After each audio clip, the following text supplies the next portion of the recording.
Oi, meus amores. Vamos tentar entender melhor a prática da observação, né? Como ela se dá e onde ela chega.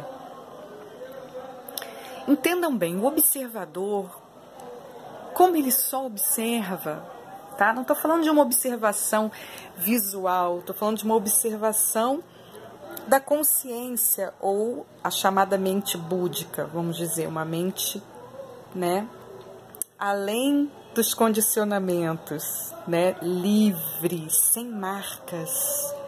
Então, o observador, ele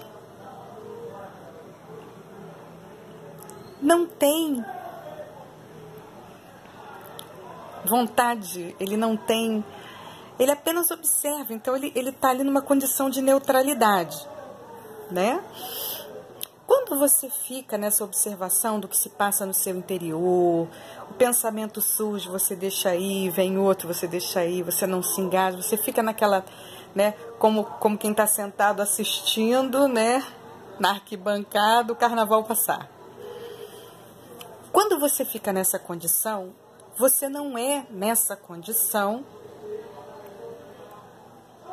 carregado por esse movimento. Então você se coloca além dele, você gera uma distância dele.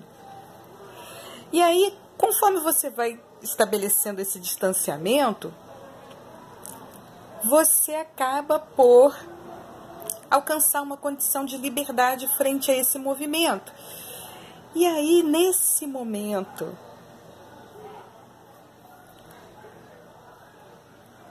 você está pronto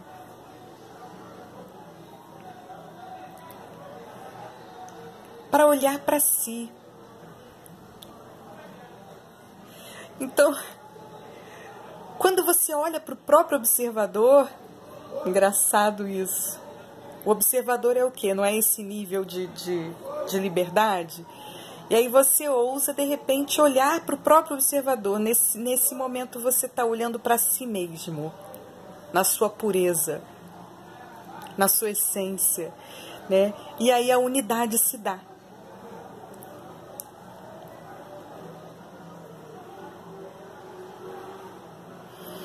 Fora dessa condição, qual é a condição em que a humanidade, né, que a humanidade experimenta? Vem um pensamento, você se identifica com ele, ele te carrega. Depois você diz, o que eu fui falar, o que eu fui fazer, né? Agora, quando a gente diz que a consciência é neutra, essa neutralidade não é como nós imaginamos, não, tá? Porque uma neutralidade, como a gente poderia imaginar, seria assim: tanto faz um ato de violência quanto um gesto amoroso. Não é assim. Tanto é que você vai ver que todo mestre, né, ele alcança essa condição que a gente costuma chamar de neutralidade, mas eu não gosto muito dessa palavra porque parece uma coisa assim, e não é. Você vai ver que todo mestre, ele é amoroso, ele trabalha, né, ainda que com firmeza, como a gente vê na história de Jesus, como a gente vê o Osho, né, Gandhi no filme mostra, é sempre em prol da vida. Então, veja, se fosse uma neutralidade como se imagina, Gandhi não teria atuado como atuou, Jesus não teria atuado, ele teria visto as hipóteses igual uma planta lá, né? Tanto faz como tanto fez. Não, ele vê o que contribui para a vida, o que não contribui, né? Que ele se sente a vida inteira nessa integração, então cuida de si, um si com S maiúsculo. Né? Então você vai tanto observando nessa neutralidade, como eu estou dizendo para vocês, que não é essa coisa fria que a gente pode, que se aproxima do niilismo, né? Não tem nada a ver com isso, mas nessa neutralidade que eu estou dizendo, que na verdade eu gosto mais de liberdade, nessa liberdade, nessa dimensão mais profunda do ser, né? Você como observador, você vai se aproximando mais e mais dessa profundidade, né? E aí você vai, né, sentir com a prática, você vai perceber claramente, né, quando você está no observador, quando você não está, né? Aí você vai ativando mais e mais esse observador. Leiam O Poder do Agora, por favor, né? É absolutamente confiável. E aí você, não só ele, pelo amor de Deus, né, mas eu posso dizer, é simples, né, não se tornou um best-seller à toa. Foi muito simples de entender a orientação ali que o nosso amado mestre Eckhart Tolle dá. É bem claro, sem dogmas, né? Eu recomendo ele também porque tem infinitas tradições aí e afinal ele trata da questão, né, sem dogma nenhum. Então,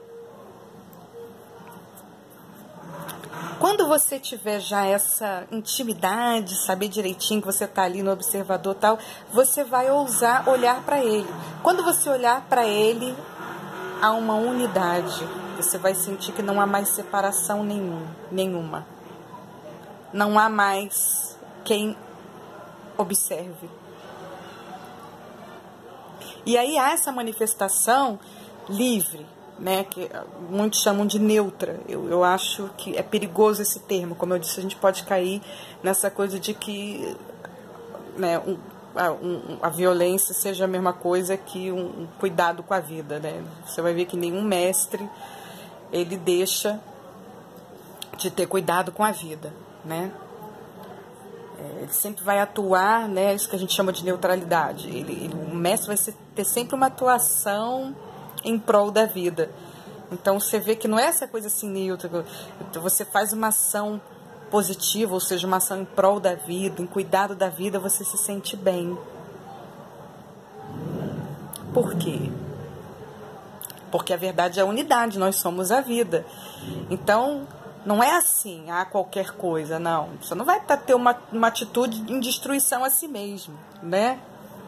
Então, essa ideia de neutralidade, ela é muito perigosa, sobretudo quando a gente está num momento, nós estamos nesse momento, né? Um momento em que se pretende distorcer tudo para que a gente se confunda, para que a gente entre, de repente, nesse niilismo, nessa frieza, né? E tudo seja, e a gente acabe no mundo, né, como uma planta. Então, vamos nos lembrar, né? O mundo existe apenas porque o absoluto quis. Entende? Nós nos individualizamos porque o absoluto quis. Quis o quê? Formar ondinhas em cima para brincar. É ele mesmo brincando. Então nós não devemos negar a brincadeira. A brincadeira lúcida, aí tá perfeito. Entende? Então nós estamos aqui para atuar mesmo, para participar da brincadeira. Como assim? Vamos brincar, vamos. Aí você vai ficar ali de braço cruzado. Encarnou para quê? Né? Então, você tá aqui